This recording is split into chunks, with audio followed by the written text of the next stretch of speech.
Alright guys, Jason nga pala, IT Seafarer. So ngayon naman na pag-uusapan natin ay kung ano ang mga requirements na kailangan nyo kuhanin para sa pagbabarko, lalo ng mga first timer na hindi pa alam kung anong gagawin. So number 1 is passport. So kailangan nyo ng passport, syempre pinaka basic requirement yan kasi syempre lilipad kayo. Okay? So, DFA ang targeting nyo. So, number 2 is Seaman's Book.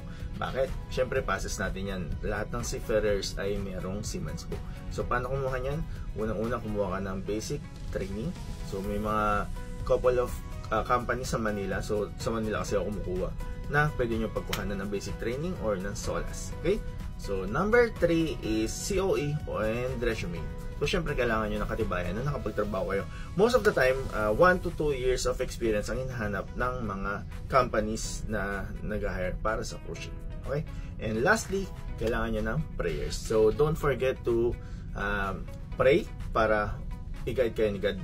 So, that helps a lot. So, yun. Napatunayan kaya na yun, proven and tested. Okay? So, guys, good luck. Jason nga pala. IT Seafarer. Ciao. Follow.